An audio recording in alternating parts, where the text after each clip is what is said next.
Good morning, good afternoon, good evening, viewers and listeners. It's Chris and Nick here again from UpCoach with another episode of Coaching Conversations. Today we are going to be speaking about how you can dominate your industry or your niche or your market by remaining agile with your business.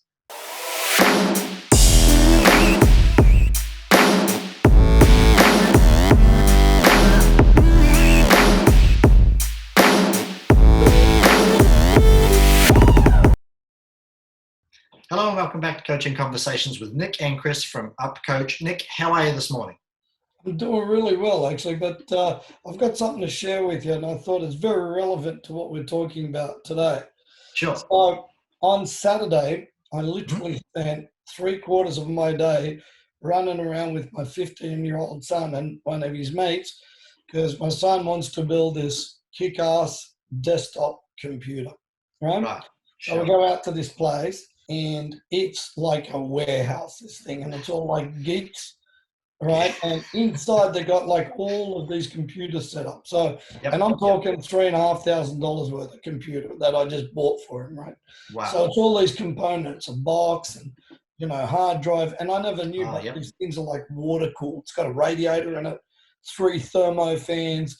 It water cools the processor and all of this stuff, right? It's hardcore gaming computer. That's hardcore, right? Hardcore. Yeah. Anyway, you can spend more than this, but it was like $3,500.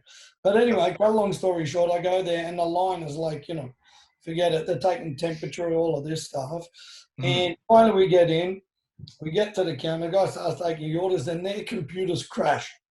And I go to him, surely a computer company, and I'm talking a big warehouse. This is like, 40 personnel warehouse. They're that type of business. Wow. Right? People everywhere. There's a whole setup where you can just go pick up stuff or just return stuff. It's that big, And I say to him, dude, surely a computer company like you guys would have possibly another server. So if one goes down, the other. And he goes, dude, you'd kind of think that, right? He's a young guy because he's ordering all the parts. Yeah. Anyway, and he goes, look, this started with 2 guys a few years ago. He goes, and they still think like 2 guys a few years ago. And they're like, winner, most computers sold in 2019 in the industry. Wow. Winner, like it's like that, right? There's all these jerseys and stuff. And it's pretty interesting. So anyway, we order it all. And then I'm like, oh, can the warehouse pick it? He goes, dude, it's probably going to be about an hour because their computer's down. Then it's delayed. I'll call you when it's ready. So I drive all the way back to my place. It's probably about 45 minutes. It's traffic, an hour. Come back. As soon as I get here, about 5 minutes later, I go, come and pick it up. So I drive all the way back to the thing. I'm like, in the whole process, I'm like, hey, dude, can you discount it? He goes, not a cent. Even this little $5 glue thing that you got to, I don't know, does something to the processor or whatever, right? And, me looking at that stuff, I've got no idea what it was. Yeah, when I went to school, we just got the computer, right? So I'm from that vintage, right? I can pull a car apart and put it back together for you, but, right, computers, I don't even know what I'm looking at.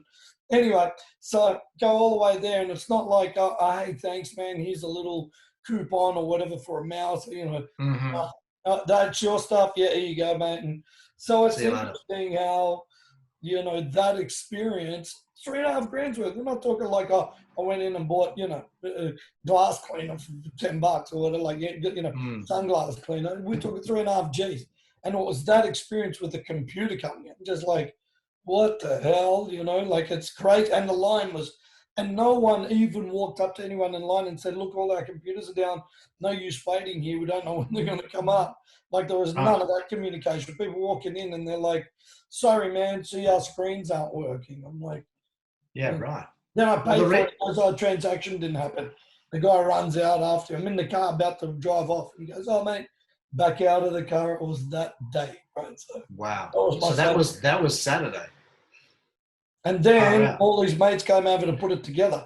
So there was too many Chiefs and not enough Indians. So because it's a custom make, you got to try to figure it out. And then yesterday I had to take it to his mate's house, and his dad helped to put together, but there's 2 wires on the wrong way or something. So now he has to get the computer going. I'm like, dude, that's 3.5 G's.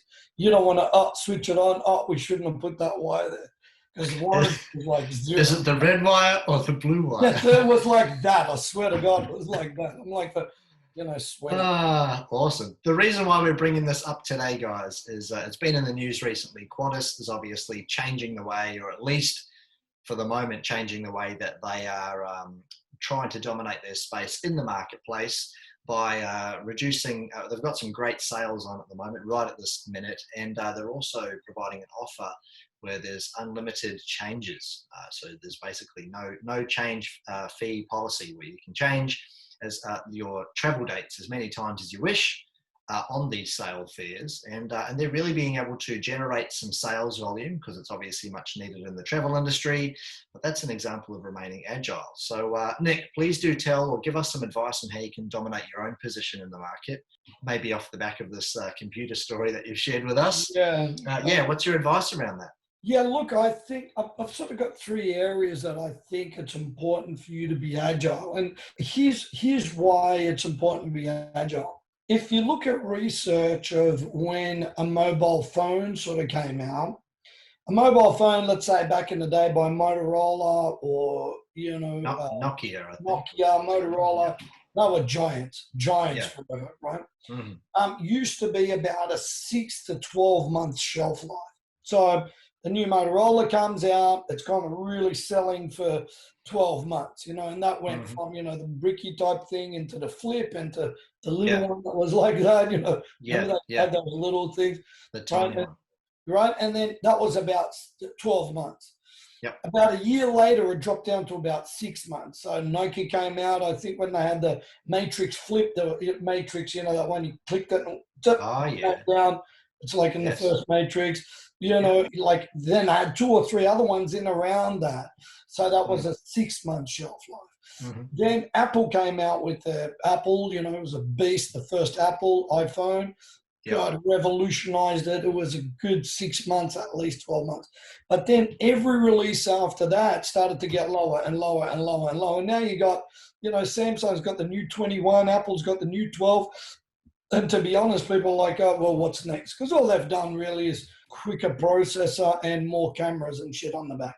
And they've made one that's kind of, you can put it together. Yeah, the fold in half one. The fold in half one. I mean, it's not an amazing concept. So what I'm trying to say is that from an agility point of view, the span of I can keep playing the game the same has absolutely come down to zero. And 3 months tops, you got that phone, they need something else. Same as computers. I just bought an Air as well for my daughter for to go to school with, and the new Air's got it's fast processor. This thing's a beast. It's faster than my Mac Pro that I'm on here, right? Because my Pro is like 3 years old or something, right? So, wow. And it's still fast, but this thing's a rocket, right? And it's a little Air, it's like $1,200 or something, right? So what I'm trying to say is that the shelf life for most businesses, if you keep on thinking that it's the same, it's absolutely not that game anymore if you want to be agile. And let's think about it. So I read the article with Qantas and they said, it's unlimited change if you need to do that and really low fares. Now, I don't know about you, but, we've done a lot of flying, right? I had Qantas frequent flyer points, fly to the States for free, fly to Europe for free, all of that stuff, right? But in order to do that, it's like 2 million points or some crazy thing like that, right? So it's not like they're giving them to you. But remember before, try to upgrade to business. It's really tough. Try to change one flight. They never let you do it. If you missed a flight by 10 minutes, they won't put you on the next one. You got a new airfare. I mean, I've done all of that. Spent $500 to get onto the next plane extra, and our planes are full, right? It's crazy, right? That's right. And to me, it's like, well, why didn't you guys think of this stuff before? Has it taken COVID in order to change your ways, or because you're going broke? Ultimately, do you see? So I reckon that there's kind of 3 things that you need to look at. Number one, from an agility point of view, I think you've got to make transacting with your client a no-brainer. And here's what I mean by no-brainer. If you think about the easiest level of transactions, usually they happen something like, I can open up my phone, click on Facebook, and start posting video and messaging and images instantly. Instagram, same thing, any of that type of stuff. And why? Because they want to make the transactions easy. Twitter, I can do that. And if you look at that technology, people can use it anywhere from if you're 4 years old to 104 years old, right? So they've made it so easy as an interface that it's cool. Same thing as eBay. You click on it, you go, I like that, click, click, click, you're out. And now you don't even need to put your details in after that. You just log in as you and it goes checkout. And all your stuff's kind of stored already. So they've made it a no-brainer. Now, some of the other stuff that's really difficult is, have you ever tried to get onto the, RTA or Maritime Services or any these type of things? You're on hold forever. You go to their places, you're sitting out in the queue. They're just making it tough. And people are just like, man, why can't most of this stuff just be transacted online? It's the same as a bank. You can do internet banking, but there's all this other shit that you just can't get to it. So, and banks are changing. There's less and less bricks and mortar type banks that you can walk into. And I don't know about you, but if you're on hold to the bank, man, you're there for a good 30 minutes. Insurance companies, 30 minutes. I mean, it's just unheard of today. We're 2021, not 1936, So I think making a no-brainer on how you can transact is really, really, really important. Right. I mean, look at it even with Qantas. If you try to get a refund with Qantas, because I know I recently was going to go to Queensland, but the borders were still shut. It was a good 25 minutes on the phone waiting to that bullshit hold music. And it was like, before they even opened hold music, like it was, Right. So it's just like, they're thinking that people are kind of born yesterday. But if you want to, something to sell, they're straight on because I want to take your money, and you can't get a refund. It's a credit. It's all of this type of stuff. So, those type of articles that you just saw, it's like you're only reacting for a reason. So don't be that business that you're reacting because, hey, business is tighter and you've had to change your shit around. Change your shit around before you need to react. That's kind of right. So you're just going to make it really. So what you're saying with the transactional is just going to make it really easy for people to buy from you. Yeah. So whether it's going to be marketing, click on the ad, get this value. Whether it's going to be sales, hey, call us at the showroom and we'll come in and book an appointment. Any of these type of things, I think transactionally they need to be cool. I mean, here's a perfect example. This week or last week, I was looking at adopting a dog, another dog to go with my dog, right? And I found it. It's a Blackdown pen, and they wrote on it, oh, this dog's been there since the 22nd of December. And it's a little kind of stuffy, female stuffy. So I'm like, cool. I ring him. I leave a message. Nothing. I ring the next day. She goes, someone will call you back. Nothing. I ring the third day. She goes, all right, cool. You need to come in. Can you come in now? I'm like, it's a work day. This was Friday. I'm like, I can't. I'm about to go in on Saturday, 10 minutes before the appointment. This isn't Blacktown, so it's like a 30-minute, 40-minute drive. Sorry, that dog's being taken. You can come out, but I've only got one or two. So I'm like, is this the way that the council operates? And we've all known councils, So once again, it's just hard to transact. Let's say with us, you can always literally get us on the phone. It's unlimited email, unlimited calls. You have, continuous transactions with our clients, in coaching. We come with guarantees. We do all of that stuff to make it easy for people to transact. We want to give value, right? I'm going to talk a bit more about that. So number one, I think just make it a no-brainer. Just make it easy for people, right? That's number one. Cool. Number two is I believe it's about positioning value for ongoing relationships plus for income later on. And here's what I mean by this. You could imagine if Qantas said, hey, you know what, considering that this is going on, everybody for your first transaction, or if you haven't done any transactions this year, how about that we give you a, $100 credit, $150 credit, get a flight on us, and they've already got all this tracking data, like how many times people fly, what they do. And most people are going to fly 1 to 200 times a year, but most people are probably going to do 3 or 4 transactions a year. And I'm figuring, depending on their profitability, which is reasonably good profitability because their shareholders always have profits, right? You'd think to go, hey, let's incentivize these people by going, hey, here's some really good value. Here's your first flight on us. Doesn't matter where you're going across Australia. We'll look after you. Right? And then after that, hey, you're going to get maybe a discount or whatever if you become the loyal frequent flyer. I mean, let's think about it. Even frequent flyer, when we were, Virgin and Qantas, the Qantas lounge is a bit better, but the Virgin lounge, to be brutally honest, it's like the barrier of entry is like anybody gets in there. The food's sub-average and the lounge is overpacked. And I've been all over Australia with that. And so it's like one of those things to go, well, is it worth all of this to get this value? And to be brutally honest, I don't think they've really honed in on value to people. And to me, it should be a try before you buy opportunity, or at least heavily discounted so people can go, all right, let me experience this and I'm cool. Now, with that, maybe they could do like some type of joint venture. So you could do that with another company to go, hey, not only do you get that from us, but hey, we've fished around and we've got another company with you that maybe can pick you up from the airport. It's like an Uber, or you get a $40 Uber discount or whatever it may be, or 40% off Uber. So do you see, I'm stacking the value right now, because later on, because I know that you're going to keep on transacting with me, if it's a good interface and it's a no-brainer, you love the experience, you're going to spend more money with me.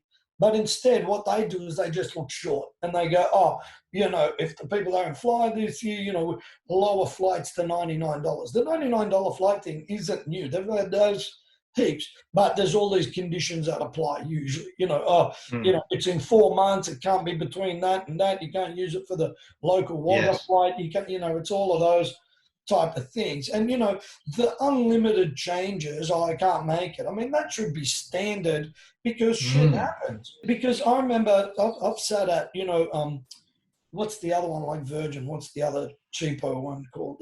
Jetstar. Jetstar. 3 times they've cancelled on me. I'm there at the airport. Sorry, all cancelled flights when they had that strike on and all of that stuff. And nothing. No refund, no nothing. No, oh, sorry for your inconvenience. You just got to figure it out. And I'm packed, ready to go for a tour. We need to get there, so it's another $1,000 or probably $3,000, because I'm carrying people with me and luggage and, have to wait another 6 hours at the airport. Like all of that type of stuff to me makes it that you're not planting really good value now for later on. So I think that should be number 2. How do you really value add and go out of your way to go, hey, not only from us, but we got you some other value from somewhere else that sort of connected to us. Could be a hotel discount, could be Uber, could be some restaurants. If you're flying to Melbourne, here's 10 restaurants that you can go on us. Here's a little dock. I mean, wouldn't that be cool? What a great experience. Cool. Get off the plane, looked after in an Uber or a taxi or whatever it may be. Yeah. And then, hey, here's some restaurants. I mean, it's not that hard for them to do. I don't know about you, but any restaurant in Australia would be loved to be connected with someone like Qantas or Virgin, because the volume is going to be pretty awesome. That's right. 100%. Cool. That's really good. I like the JV idea as well. And if you can't offer that upfront value directly, then find someone you can team together with so that you can really beef up the value of what you're offering. And the method of showing value up front for maybe a transaction in the future is really that serve first, sell second mentality, but you're really just spicing it up with greater value, getting them to try before they buy, if you can possibly do that with your product or service, and then, show goodwill on the way through. So, and it's the little things, right? I mean, you don't have to go, oh, here's a free meal on us, or here's whatever. It could be just a 10% discount off your meal. It could be the first beers on us. Like, it's not doesn't have to be major. I mean, back in the day on any airline, if you were traveling, especially international, it was a little gift for the kids, the little gift, that's right, the toothpaste and all of that stuff. And now they're like zero. You get the pay for it headphones that never fit correctly. The whole airline industry, in order for them to keep the prices right, have forgotten all the service. So to me, don't be that business. The service needs to be outstanding. The quality of what you deliver still needs to be outstanding. Never skimp on that, because people aren't stupid. They vote with their dollar, and that's kind of how it is. Right? So, okay, cool. And in Australia, where it comes to airlines, it's a monopoly. There's 3. It's not like the US, you got 20. That's true. Or Europe. So, and then number 3. What I wrote here is sort of 3 areas, and I'm going to say listen, give, and ask. So number 1, how do I add a lot of value by listening to people? What is it that they want? What is it that they really need? I mean, in the article itself, what they had was, we've listened to our people, and, they said that they were worried about booking flights because of the COVID cancellations, like because of the border closures, or, that's a hot city, a hot spot lockdown and all that stuff. Well, now they listen, but have they been listening before? So with your business, just listen. Can you give out a survey? Can you call some of your best clients? Can you just send emails to someone to go, hey, look, we really want to make our business really, really cool. How can we do this better? And with us, especially with UpCoach, we do that continuously every 3 months. Every time we have a session with our clients, are you happy with this? It's been a good session. Are you getting value? Can you see this? We obviously understand their P&L, so we can see growth. All of these type of things, or we can see actually, non-growth. So we're going, hey, like what's happening here? So I think caring is really important. So listening is really important to what they have to, say. Number 2 is give. We just spoke about value. What can I give? So I'm listening first, and then I'm giving. And I'll tell you why, because first of all, I think givers gain. I mean, the motto of, networking, event by, like Ivan Meisner, which is the head of BNI, said that givers gain. And it's such a really great concept. It's not, original to him, but it's just a great concept. And they've created a foundational principle of givers gain. How do I help others? Which in turn, hopefully they'll help me. Not I'm asking for it, but hopefully, the law of reciprocity states, by Dr. Cialdini states, if I give, now most people are indebted to give you back. It's kind of a, unwritten transaction within humans, right? That's how we are. So I think giving is really important. Stuff of good value, not shitty stuff. If you're a tradesperson, as an example, you're doing bathrooms or something like that, hey, can you go, hey, we can give you a free quote and design. It's good value. It's $150, $200 worth, free quote plus the design of your bathroom, good value. Can you say, hey, we're building the entire house and the garage? I'll tell you what, we'll set up the garage with, I don't know, like the insulation that keeps the heat out of it. It's not a lot, but it's maybe $1,000. But if you're building $1 million house, $1,000 is a good value add. If you build $1 million house, hey, you know what, the aircon's on us, maybe, 5 to 10 grand, whatever, still good, you're still making money, but man, that's a good level, solar panels or something like that. Like that, there's something of good value as a transactional effect. Think of it like that. That's kind of the give. And then finally, I think it's important to ask. You need to ask for the business.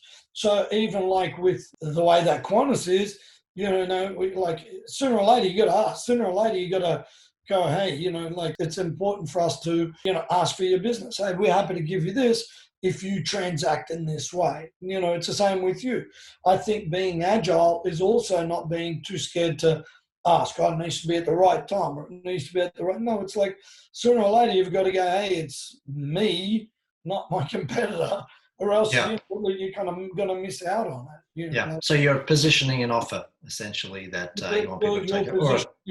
Exactly. So listen, give, ask. Perfect. Listen, give, ask.